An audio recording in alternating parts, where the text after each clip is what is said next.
기대 수명이 높아지고 이른바 100세 시대가 되면서 노년을 건강하고 행복하게 보낼 것인가에 대한 관심이 늘고 있습니다. 건강하기 위해서는 좋은 음식을 골고루 먹어야 하는 것이 기본인데요. 맛있는 음식을 먹는 것은 포기할 수 없는 행복 중에 하나가 아닐까 합니다. 이렇게 좋아하는 음식을 마음껏 먹을 수 있기 위해 가장 필요한 것은 건강한 치아인데요. 하지만 아쉽게도 노년이 될수록 건강한 치아를 가지고 있기란 쉬운 일이 아닌데요. 치아 상실로 인해 음식을 제대로 먹을 수 없을 뿐만 아니라 얼굴까지 변화할 수 있어 마음의 병까지 생기는 경우도 적지 않습니다. 잇몸이 막 붓고 아프고 하니까 너무 불편했거든요. 어금니 한 개밖에 그 위에 이빨은 하나도 없었거든요. 음식을 씹을 수가 없어. 과거에는 치아를 모두 상실했거나 극히 일부만 남은 무치아 환자가 선택하는 방법은 틀니를 사용하는 것뿐이었습니다.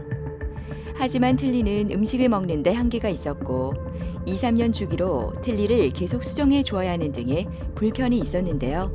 그러나 최근에는 임플란트를 이용해 상실된 치아를 회복시키는 기술이 발전해 틀니의 여러 단점을 극복할 수 있는 치료법이 등장했습니다. 특히 대부분 치아가 상실된 경우 전악 임플란트를 적극적으로 고려해 치료함으로써 틀니와는 비교할 수 없는 만족스러운 결과를 기대해 볼 수 있는데요. 오늘은 신준혁 원장과 함께 노년의 새로운 인생을 위한 전악 임플란트에 대한 모든 것을 알아보도록 하겠습니다.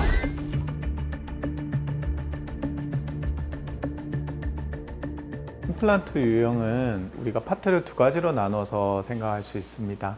첫 번째는 뼈 속에 들어가는 큰 나사의 그런 유형을 나누어 볼 수 있고요. 보철을 이제 만드는데 그 보철의 유형을 좀 나누어 볼 수 있습니다.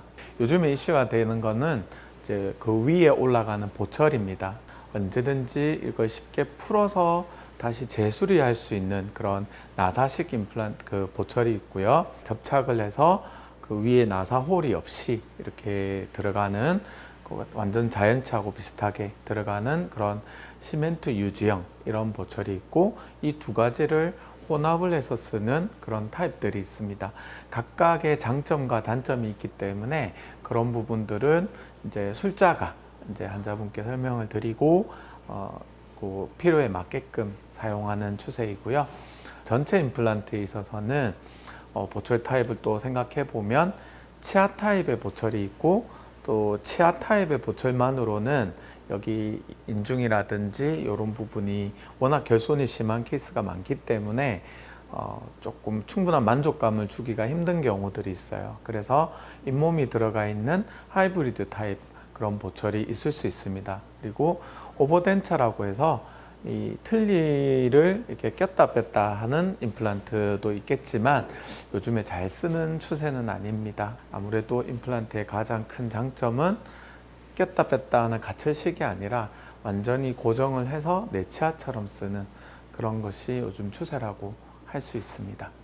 얼굴의 그 대부분을 차지하는 구강 쪽에 그런 결손이 전체 치아가 하나도 없이 결손이 되어 있는 상태에서 저희가 치료해주는 치아로 원래대로 회복해주는 치료이기 때문에 굉장히 큰 치료죠.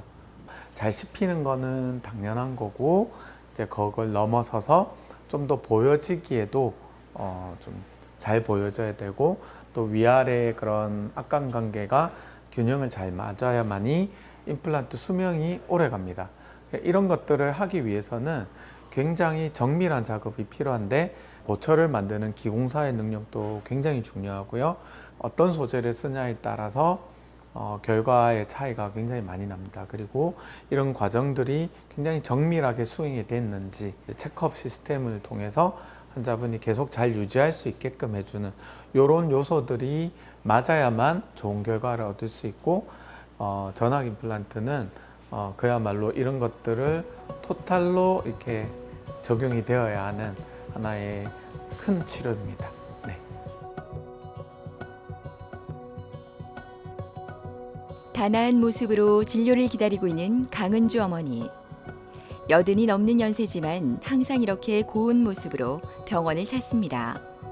강은주 어머니는 전신 질환과 부러진 치아로 인해 윗니는 틀니를 사용하고 아랫니는 전악 임플란트를 진행 중인데요. 치료를 받으면서 편해진 생활에 어머니의 얼굴이 많이 밝아졌습니다. 어금니 한 개밖에 없고 위에 이빨은 하나도 없었거든요. 그런데 어금니 이빨이 한 개 그 걸치가 있던 게 딱 부러져 버렸어. 빼갖고 음식을 씹을 수가 없어. 얘 마침 보니까 얘 이빨로 참 잘 하시더라고. 이래갖고 물어서 얘 찾아왔어요. 자, 아시고 이쪽으로 한번 고개 돌려보실게요, 어머님. 자, 아시고 앙 다물어 보세요. 이게 담을 때 턱이 자꾸 걸리는 게 여기가 좀 안 좋으셔서 그렇거든요. 예.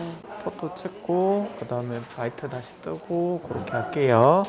자, 어머니 이쪽으로 좀 모셔주세요.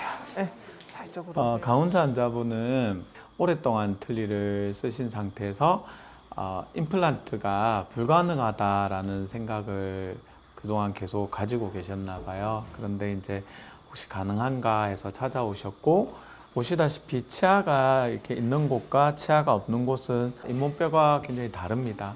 치아가 없는 곳에 뼈가 굉장히 많이 주저앉아 있는 상태이셨고, 특히 아래쪽 같은 경우에는 신경하악관이라고 하는 신경관이 있어요.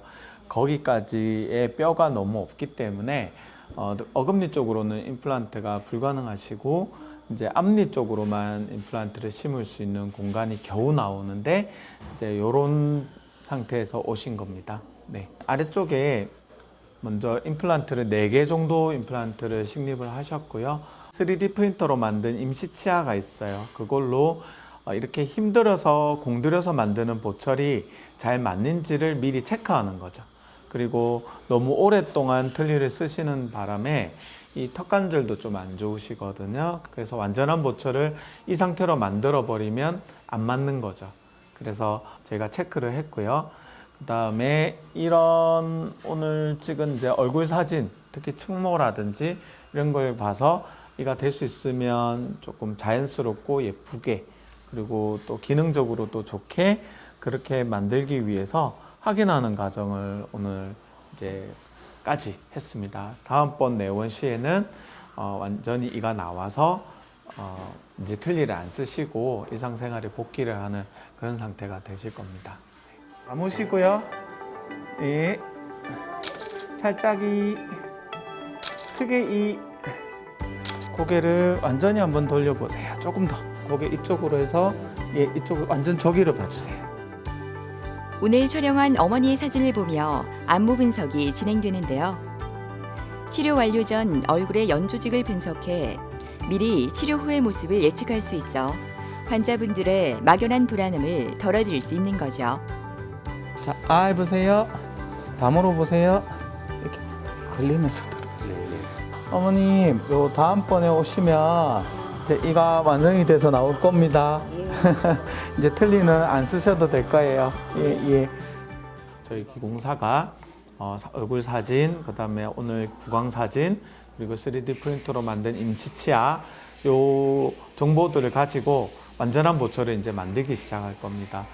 이 보철이 입안에 세팅이 되고 그 다음번에는 이제 계속 유지 관리 그런 식으로 이제 해결이 될 겁니다. 의외로 고령의 환자분이시기 때문에 여러 번의 내원이 쉽지 않은 경우가 많습니다. 그래서 내원의 수를 최대한 줄여드리고 뭐 그런 과정이 이제 앞으로 남아 있습니다.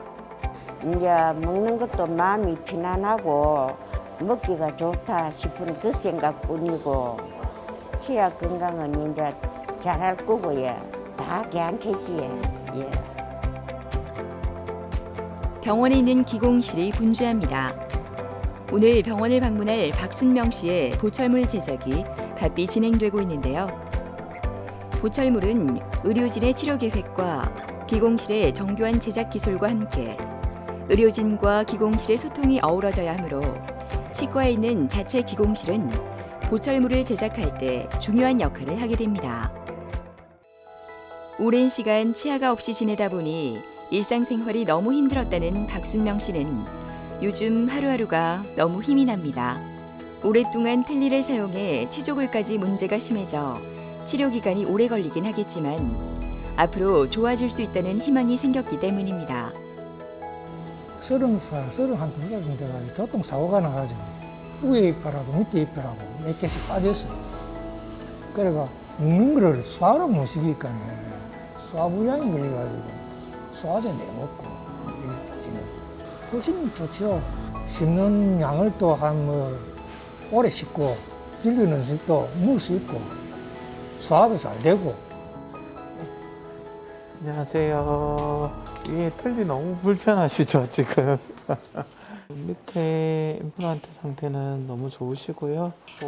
잇몸 상태도 좋으시고, 요렇게 조금만 있다가 뼈가 다 만들어지면은 또 잇몸살 안에 있는 임플란트가 밖에 보이게 그렇게 하는 2차 시술을 하겠습니다. 네, 고생하셨습니다. 네.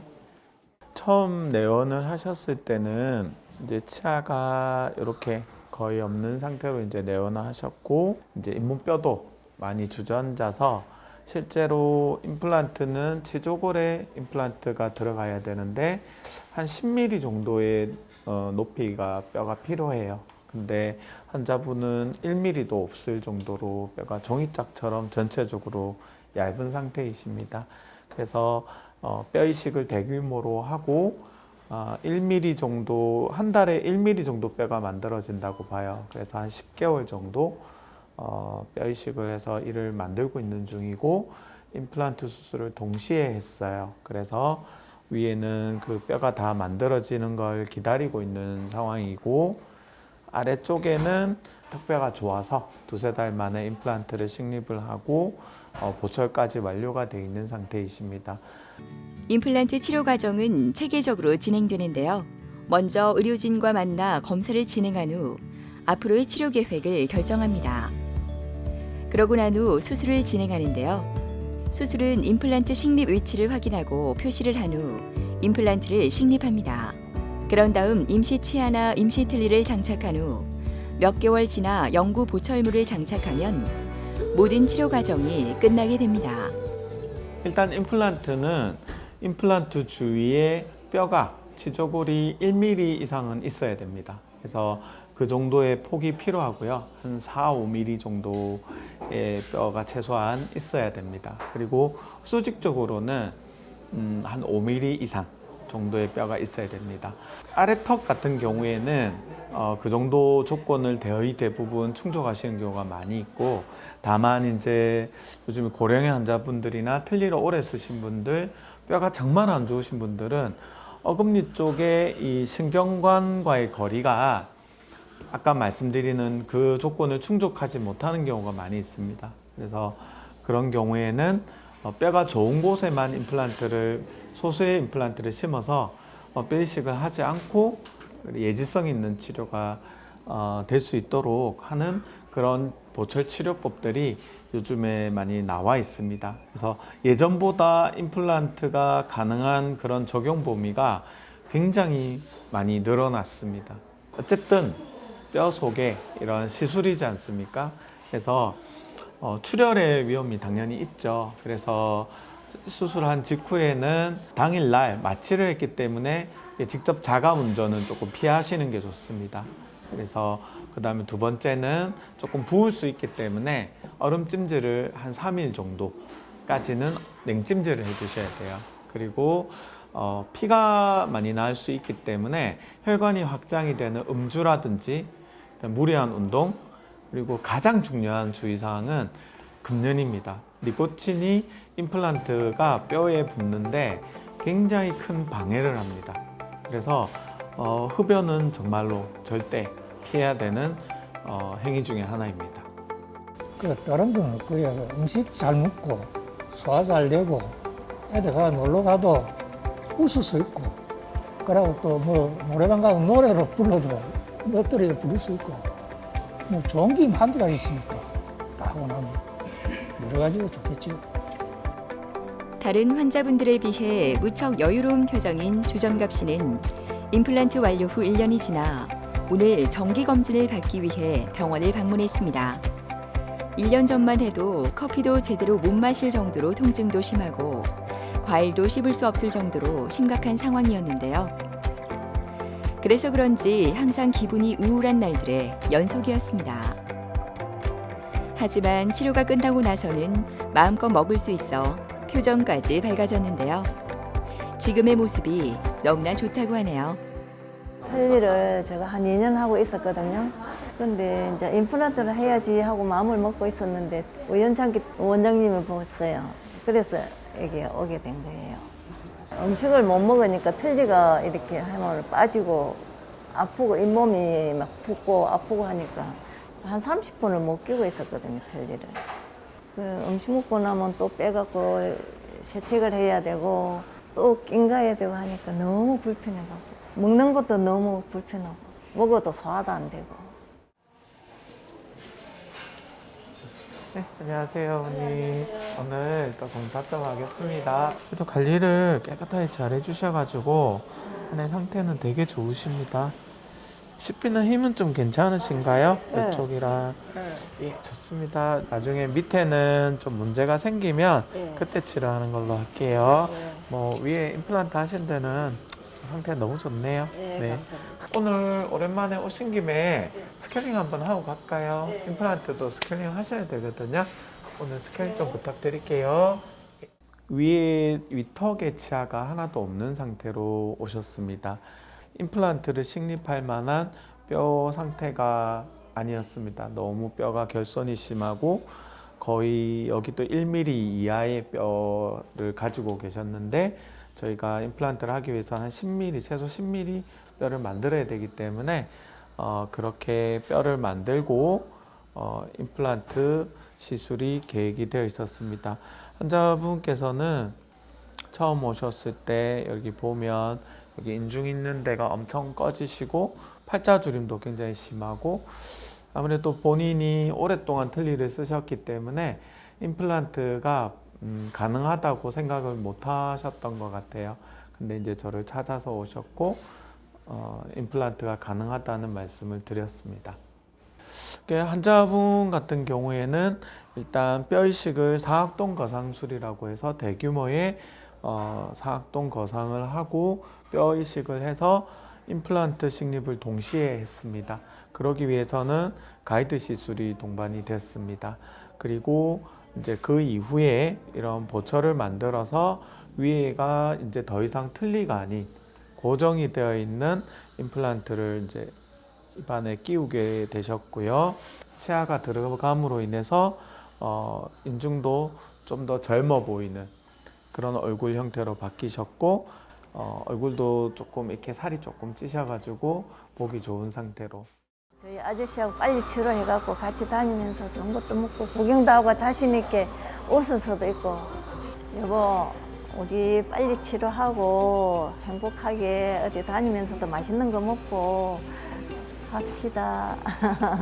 전악 임플란트의 최근에 기술이 굉장히 많이 발전했습니다. 뼈 이식을 굳이 하지 않고도 조금 좋은 뼈의 소수의 임플란트를 가지고도 보철을 할 수 있는 그런 정도까지도 많이 발전을 했습니다. 그래서 너무 위축되지 마시고 해결할 수 있는 방법들이 많이 생겼기 때문에 치과에 오셔서 이런 틀니를 하고 싶지 않다 이러신 분들은 한번 내원을 하셔서 상담받아 보시는 것도 좋을 것 같아요. 이게 전악 임플란트는 환자분의 어찌 보면 인생이 좌지우지될 수 있는 삶의 전환이 될 수 있는 치료이기 때문에 치료를 조금 신중하게 생각을 하셔서 진행하셨으면 좋겠습니다. 평균 기대 수명이 증가하면서 치아 건강도 건강하고 행복한 삶의 필수 요소가 되고 있습니다. 나이가 들어 몸의 다른 부위가 이상이 없다 해도 치아가 부실해 먹지 못하면 그것만큼 힘든 일이 없지 않을까요? 나의 치아 건강 스스로 잘 지켜서 새로운 인생 맞이하시기 바랍니다.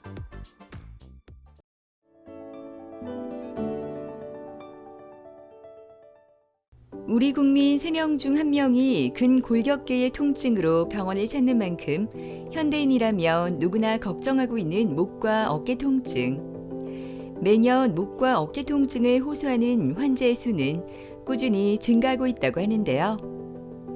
지금 여러분의 목과 어깨는 건강하십니까? 어깨 부터 해가 팔을 타고 내려와가지고 손끝까지 그래. 밤에 잘 때가 너무 심해가 잠을 못 자는 경우가 많거든요. 이쪽에 자꾸 우리하고 힘을 못 쓰고 자꾸 기분 나쁘게 아파요. 전기 통증, 막 찌릿찌릿. 그리고 조금 괜찮다가 또 찌릿 막. 목과 어깨 질환은 모두 통증을 유발하지만 이 두 질환은 완전히 달라 정확한 감별 진단이 필요하다고 하는데요. 목과 어깨 통증이 동시에 찾아오는 걸 경견통이라고 합니다. 오늘은 윤상우, 오종석 원장과 함께 경견통과 그 치료법에 대해 자세히 알아보도록 하겠습니다.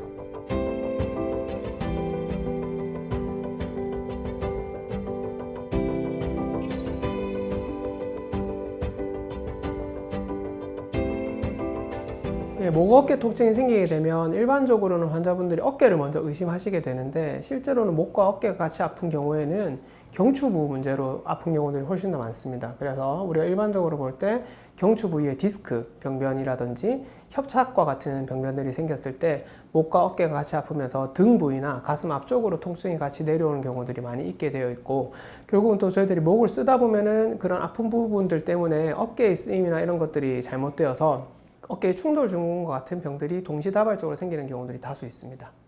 일반적으로 목과 어깨의 통증이 같이 나타나는 경우에는 아까 말씀드린 것처럼 흔하게 경추부에서 문제가 생길 경우에는 경추에서 나타난 신경이 우리가 팔 끝까지 오게 되는데, 결국 이 신경이 지나가는 길에서 생긴 문제들 때문에 이 신경 자체가 아파서 생기는 증상이기 때문에 신경이 지나가는 부위에서는 증상이 다 생길 수 있습니다. 근데 일반적으로 저희들이 증상이 처음 생길 때는 체간부, 몸통에 가까운 부분부터 생기게 되고, 이게 만성적으로 이행하게 될수록 원위부, 이제 손발 끝으로 내려오게 되어 있기 때문에 결국 이런 것들 때문에 처음에는 어깨라든지 등 부위가 아프면서 서서히 어깨 쪽이 아파오고 그다음 팔까지 내려오는 증상들이 진행하는 경우들이 다수 있습니다. 그래서 아까 말씀드렸던 것처럼 경추부 질환이나 혹은 어깨 질환들에 의해서 증상들이 나타나게 되고, 우리가 목과 어깨가 같이 아프게 나타나는 증상들을 경견통이라고 부릅니다. 아마 최근에 경견통이라는 표현을 많이 들어보셨을 건데요. 그래서 목경자와 어깨 견자를 써서 결국에는 목, 어깨 통증입니다. 재봉선을 따라서 아래쪽이 아프시면 환자분들이 팔이 아프다라는 표현을 많이 하시는데, 여기는 어깨 관절이 있기 때문에 보통 어깨 통증이고, 여기보다 위에 불편하시면 보통 어깨가 결린다라는 표현을 하지만은 여기는 경추통입니다. 그래서 어떤 병원에 가면 어깨 문제라고 해서 어깨 치료를 하고, 어디로 가면 또 목의 문제라 해서 목을 치료하는데, 이렇게 한 군데만 치료해서는 효과가 잘 나타나지 않을 수가 있기 때문에 치료가 조금 까다로운 경향이 있습니다. 우리가 보통 어깨는 이제 회전근개 질환이기 때문에 정형외과에서 치료를 하고, 보통 목은 경추 디스크로 인한 신경이 눌려서 생기는 부분이기 때문에 신경외과에서 보통은 담당을 하니까 이 두 부분을 같이 치료해야지 효과를 좀 극대화할 수가 있습니다. 그래서 저희 정형외과 쪽에서는 거의 대부분의 환자분들이 어깨에 있는 회전근개라는 부분이 손상이 생기는데, 그 손상이 되는 원인이 견봉이라는 뼈가 계속해서 회전근개를 이렇게 갉아먹는 이런 현상을 자꾸 유발하기 때문에 그렇습니다. 그래서 초기 때는 회전근개를 조금 재생시키는 이런 프롤로 주사만으로도 좀 쉽게 해결할 수가 있는데, 이 뼈가 너무 돌출됐다든지 아니면 계속해서 반복적으로 작업이 너무 과도하신 분들한테는 이 뼈를 조금 다듬어주는 견봉 성형술 시술을 시행하면 보통은 좀 빠르게 호전이 될 수 있습니다. 그래서 이런 경견통을 좀 빠르게 적극적으로 치료하기 위해서는 정형외과와 신경외과가 서로 협진을 해서 치료를 해야지 빠르게 회복을 해서 일상생활로 돌아갈 수가 있습니다. 선선한 바람이 기분 좋은 목요일 아침이지만 정지연 씨의 얼굴은 밝지 않습니다. 어깨와 팔 통증으로 어제 잠을 못 이뤘기 때문인데요. 계속되는 통증은 그녀를 이렇게 힘들게 합니다. 처음 통증이 생겼을 때 정확히 어디가 아픈지 알지 못해 마음이 너무나 불안했다고 합니다. 처음에는 이제 목이 많이 뻣뻣하다가 어깨부터 해가 팔을 타고 내려와가지고 손끝까지 그래. 밤에 잘 때가 너무 심해가 잠을 못 자는 경우가 많거든요. 가만히 있어도 많이 저리고, 또 특히 뭐 잡고 이럴 때가 더 심합니다. 통증 클리닉 가보고 물리치료도 받아보고 뭐 세충격파 이런 거 다 받아봤거든요. 받을 때만 약간 효과가 있고 또 지나면 또 마찬가지로 또 되더라고. 그래가 남편이 이제 뭐 수소문 해가지고 이쪽으로 병원으로 오게 됐습니다. 어제 잠은 좀 주무셨어요? 잠 잘 못 한숨도 잤죠? 못 잤습니다. 그죠? 이쪽은 어때요? 예, 이쪽이 어제 새벽부터 막 되게 저리고 또 예, 또. 손도 막 엄청 저려가지고 지금은 좀 어떤데요? 지금은 조금 나은데 조금 그냥, 나은데 예. 양손 한번 잡아볼까요? 예. 양손 다. 꽉 쥐어볼까요? 처음하고 비슷하긴 한데 그래도 힘이 잘 안 돌아오니까 그죠? 예. 고개를 이 예. 상태에서 뒤로 한번 이렇게 뒤로 젖혀봅시다. 괜찮아요? 저리죠? 예, 네. 오른쪽이 여기가 그쪽으로 아프고. 예. 오늘 수술하는 거는 이제 네. 저희들이 디스크가 너무 신경하고 닿아 있는 정 가운데 터져 있어가지고 네네. 이런 경우는 저희들이 후방으로 접근하면 디스크를 볼 수가 없어요. 신경이 막혀가지고. 네. 그래서 이제 목 앞쪽으로 들어가서 네. 저 앞쪽에 있는 부분들을 절개를 하고 들어가면 뼈가 바로 보이고 그 사이에 네. 있는 디스크를 제거하는 수술인데 수술 자체는 굉장히 쉬워요. 네. 쉽고 빨리 끝나는 수술이고 네. 이제 고정술을 하지 않고 네. 인공 디스크를 넣어서 치환술을 하는 거기 때문에 네. 그런 경우들은 조금 더 우리가 안전하게 쓸 수 있는 부분들이 있습니다. 너무 걱정 안 하셔도 될 거예요. 네. 환자분 같은 경우에는 처음 오셨을 때는 목 부위 통증을 심하게 호소하시면서 좌측 어깨 통증을 심하게 호소를 하셨습니다. 그래서 저희들이 검사하는 과정에서 조금 발견한 거는 손을 떠시는 증상이 좀 있었고 그 다음에 물건을 잡을 때 양손 다 손에 힘이 좀 약해져서 물건을 잘 떨어뜨리는 현상들이 같이 있었으며 걸을 때 조금 휘청거리거나 다리에 저림이 생기는 증상들이 동반되어 있었습니다.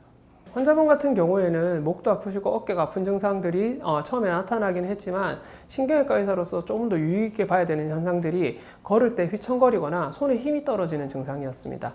그래서 환자분 MRI를 체크한 결과 MRI상에서 디스크가 터져 있는 현상이 발견이 되었는데 디스크 탈출증이 조금 더 크게 나타나 있는 상태였습니다.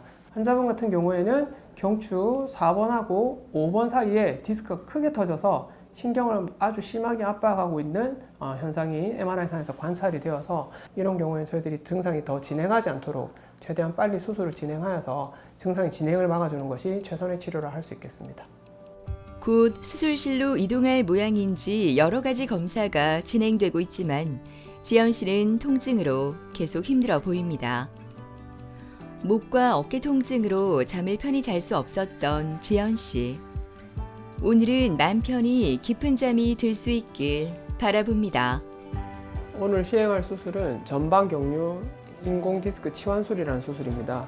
기본적으로 디스크가 터지게 되면 경추 같은 경우에는 후방으로 접근하기가 굉장히 어렵게 되어 있어서 신경 때문에 그래서 전방으로 접근하여서 보통은 디스크를 다 제거하고 디스크 제거한 부위가 비어 있게 되기 때문에 무릎 관절에 인공 관절을 넣는 것처럼 경추 부위에 인공 디스크 치환술을 시행하여서 수술을 진행하고 있습니다.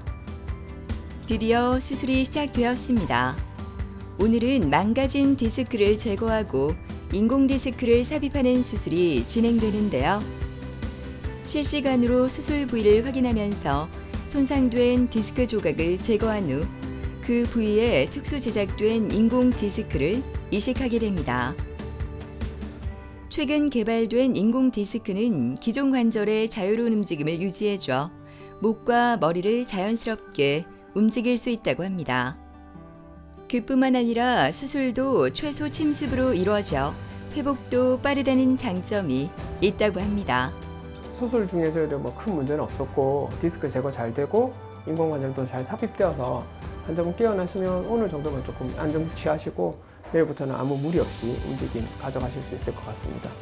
기본적으로 수술이라는 과정 자체가 우리가 정상적인 조직을 해치면서 들어가야 되는 방법이기 때문에 주변 조직이 잘 손상이 회복이 되고 그 다음에 저희들이 삽입한 인공관절이 잘 생착이 되게 되면 이후에는 크게 움직이시는데 무리가 되는 부분들은 거의 없다고 보시면 됩니다. 이제 뭐 수술 받고 몸이 이제 좀 좋아지면은 뭐 산에 이제 남편이랑 산에도 가고 싶고 이제부터라도 제 몸을 이제 제가 운동도 하면서 뭐 잘 챙기고 싶어요. 밝은 표정으로 병원을 들어서는 하성우 씨는 요즘 통증이 사라져 살 것만 같습니다. 얼마 전까지만 해도 목과 어깨 통증으로 온갖 치료를 다 받았지만 제대로 낫지 않아 일상생활이 너무나 힘들었다고 하는데요. 그가 이렇게 건강해진 비결이 궁금해집니다. 제가 원래 목이 좀 안 좋은데 디스크 있는데 이제 애랑 워터파크에서 놀다가 29기 된 아이랑 몇 번을 한 왔다 갔다 하다가 그 이후로 목이 완전 우리해가지고 팔부터 해가지고 동네 병원에 갔는데 주사 맞아도 3일 동안 호전이 없는 거예요. 그 아이다 싶어서 이제 조금 큰 병원에 가서 입원해가지고 MR 다 찍고 그러니까 터졌다 그래가지고 수술한다. 겁이 나 특히 목이 겁이 나서 그래서 이제 여기 이제 윤상호 쌤 보시더만 시술도 가능하다 해가지고 시술하고 또 위양 목 한 김에 어깨도 아프니까 어깨도 그 주에 바로 입원해가지고 수술하고 그렇게 했습니다. 이쪽에 자꾸 우리하고 힘을 못 쓰고 자꾸 기분 나쁘게 아파요. 그 손끝에 아직까지도 찌릿찌릿합니다. 그런 증상이 계속 하루 종일 나타나고 있습니다. 안녕하세요. 잘 지내셨죠? 예, 예. 좀 어떠신 것 같아요? 일단 수술한 이후부터는 일단 목이 안 아프고요. 네네. 두 번째는 손가락이 이제 찌릿찌릿한 부분. 네. 갑자기 확 왔다가 이제 한 5초 정도 있다가 안 오고, 그러다 좀 잔잔하게 좀 오고. 그런 뭐 이제 저희들이 치료를 하고 나서 나아가는 과정들이 다 그렇습니다. 환자분은 사실은 처음 오셨을 때 마비까지 예, 진행할 예, 정도로 예, 정말로. 되게 안 좋은 상태여가지고 이제 다행인 거는 이제 그 상태가 다행히 염증 반응에 의해서 이제 초래된 거다 보니까 염증 반응이 줄어들면서 증상이 천천히 이제 서서히 내려가고 있는데 지금 좋아지는 속도라든지 좋아지는 정도가 다른 분들하고 비교했을 때 그렇게 나쁘거나 물론 빠른 편은 아니시지만 그렇게 나쁘지는 않다고 판단이 됩니다. 이렇게 보시면 될 것 같아요. 열심히 약 먹고 네. 치료하겠습니다. 알겠습니다. 아이, 감사합니다. 다음 달에 뵙겠습니다. 예. 네. 예, 하성우 환자분은 처음 오셨을 때 오른손에 악력이 좀 떨어져 있었고 어깨랑 팔에 저림이 아주 심하게 나타나는 현상이 있었으며 목을 잘 돌리지 못하는 상태로 병원에 내원하시게 되었습니다. 우선 환자분 같은 경우에는 기본적으로는 조금 근력이 약해져 있는 현상들이 있긴 하지만 통증이 매우 심하게 발견이 되고 있었기 때문에 시행한 MRI 검사에서 다행히 환자분의 경추 디스크 탈출증 소견이 심하지는 않은 편이어서 이런 경우에는 통증을 먼저 저희들이 조율을 해보고 그래도 근력 저하가 진행할 시에는 수술을 하는 것으로 되어 있습니다. 환자분 같은 경우에는 지금 5번, 6번 쪽에 디스크가 이렇게 터져 있었고 특히 오른쪽으로 신경이 나가는 길에 터져 있었는데 환자분 같은 경우에는 가운데 신경이 지나가는 길에는 협착 소견이 점형하지는 않은 상태였습니다. 횡단면을 보게 되면 오른쪽 신경 나가는 길에 디스크가 많이 터져 있어서 가운데 부분은 크게 디스크 손상 소견이 없어서 이런 환자분들 같은 경우에는 우선 최대한 염증 반응을 조율해주는 신경성형술과 같은 시술을 시행 먼저 하여서 증상을 조율해보고 증상의 완화 정도에 따라서 추후에 수술을 할지 말지를 결정하게 됩니다. 안녕하세요. 네. 예. 요즘에 팔은 좀 어떠세요? 일단 수술 전과 후는 많이 좋아졌어요.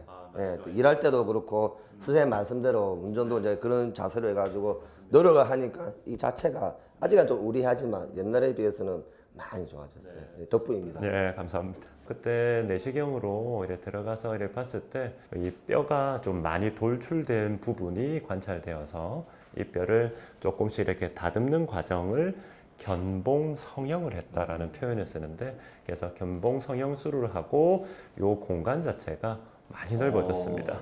그래서 아무래도 이 뼈를 좀 다듬고 나면 회전근개라는 힘줄이 좀 자연스럽게 움직이니까 아무래도 작업이나 이렇게 할 때 아마 불편감이나 이런 것들도 많이 좋아지실 거고 또 앞으로 써야 될 시간 그리고 작업의 양이 좀 많으시기 때문에 관리를 해주시면 아무래도 크게 무리 없이 오랫동안 잘 쓰실 것 같습니다. 네, 감사합니다. 이 견봉이라는 뼈가 이렇게 아래로 많이 돌출되어 있습니다. 이런 후크 모양이 있는 분들이 반복적으로 자꾸 자극하다 보면 이 모양처럼 회전근개가 좀 이렇게 보풀이 일어나고 좀 너덜거린다는 느낌을 받습니다. 그래도 아직까지 완전 파열로 진행되기 전에 발견이 되셔서 수술보다는 보존적인 치료로 해결을 할 수 있었고요.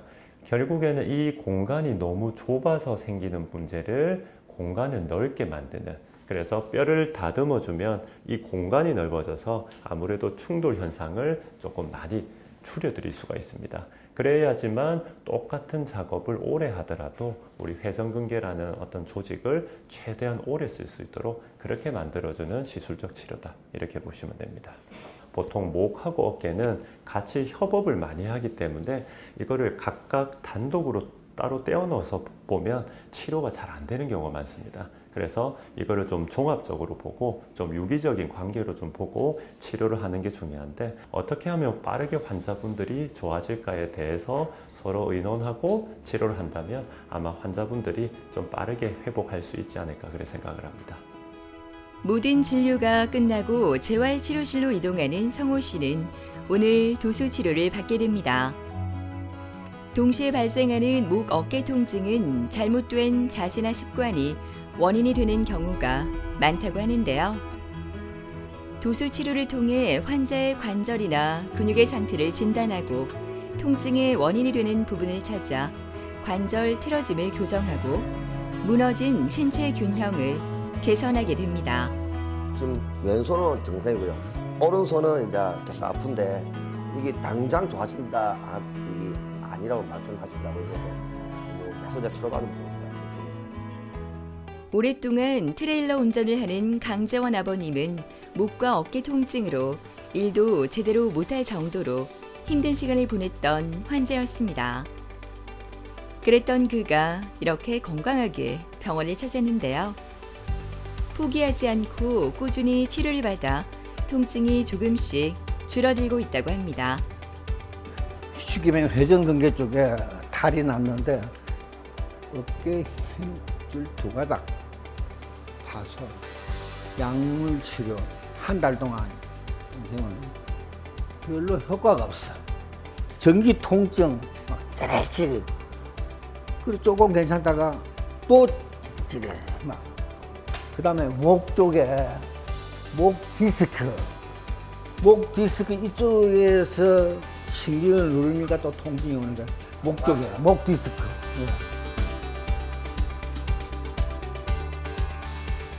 잘 지내셨어요? 네, 네, 좀 어떠세요? 예, 어제도 통증 없이 네. 좋아. 너무 좋아. 아, 그러세요? 통증 없이 일을 한다는 게 너무 행복합니다. 다행이시네요. 예. 유지하시는 게 중요하고 일하실 때 본인이 좀 아껴 쓰셔야 됩니다. 예. 예. 그래서 이제 이번에 참 절실히 느꼈습니다. 너무 장시간 앉아서 운행을 하면 안 되겠다. 네, 맞습니다. 그래서 저희 1시간 이내로 네. 좀 쉬어가면서 예. 중간중간에 중간중간에 잘 쉬셔야 돼요. 쉬어야 예, 다시 업무하실 수가 있어요. 저는 이제 원장님 덕분에 일 하루하루가 행복합니다. 아유, 감사합니다. 이 통증 없는 세상, 통증 없이 살고 있다는 게 너무 좋아. 다행이시죠. 예. 예, 환자분 같은 경우는 아주 오래전부터 좌측 어깨가 아픈 증상이 있었던 환자분으로서 여타 다른 병원에서 아주 오랜 기간 동안에 어깨 치료를 많이 받으신 분입니다.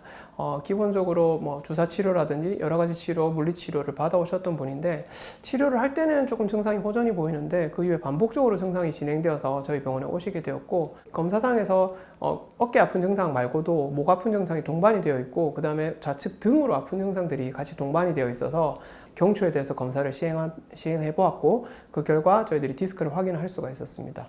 우선 증상이 그렇게 심하지는 않으신 편이고 마비 증상은 없으시고, 그 다음에 일상적인 활동하는 데 있어서 어느 정도의 불편감은 있지만 근력이 떨어진다든지 하지는 않으셨기 때문에 우선 환자분 같은 경우에는 시술을 통해서 증상 조율을 해보는 쪽으로 치료를 하면서 어깨도 안 좋은 부분들이 같이 관찰되어서 어깨 치료도 같이 진행하도록 하고 있습니다. 환자분 같은 경우에는 좌측 어깨가 많이 아프시기는 한데, 특히나 팔로 내려오는, 어깨 뒤쪽에서 팔로 내려오는 부분을 조금 통증을 많이 호소하고 있는 편이었고, 환자분 같은 경우는 MRI상에서 정 가운데 신경이 지나가는 부분에는 협착소균이 점영하지는 않으나, 특히 5번, 6번, 6번, 7번에서 좌측으로 신경이 나가는 부위에 보면 이런 식으로 뼈가 많이 자라있고 디스크가 터져 있는 형태가 관찰이 되어서 좌측 신경공 협착증이라는 질환이 선행되어 있는 상태였습니다. 환자분한테 마비가 있는 상황은 아니었기 때문에 이런 경우에도 저희들이 우선은 증상을 조절하여서 증상 완화 정도를 보고 추후에 수술할지 말지를 결정하도록 되어 있습니다. 안녕하세요, 아버님. 네, 반갑습니다. 네. 너무 좋습니다. 좋습니다. 자, 힘을 한번 빼보시고요. 전혀 불편함이 없습니다. 많이 부드러우셨네요. 오늘도 오늘도 프롤로 주사 예. 치료를 추가적으로 하겠습니다. 그래서 이렇게 하시면 아마 더 많이 좋아지실 겁니다. 네, 좀 이따 뵙도록 하겠습니다. 네. 보통 우리가 경견통이 생기는 경우에는 많은 작업을 해야 될 때 문제가 생긴다라고 생각을 하지만 보통 그런 경우보다는 어떤 경직된 자세로 오랫동안 유지할 때 더 많은 문제와 통증을 유발하게 됩니다. 특히나 이 환자분 같은 경우에는 아무래도 청각 장애가 있다 보니까 아무래도 운전을 하고 하실 때도 조금 더 주의와 이제 이런 경직된 자세를 유지할 수밖에 없기 때문에 회전근개 파열로 한 3, 4년 전에 수술을 좀 시행을 했었고요.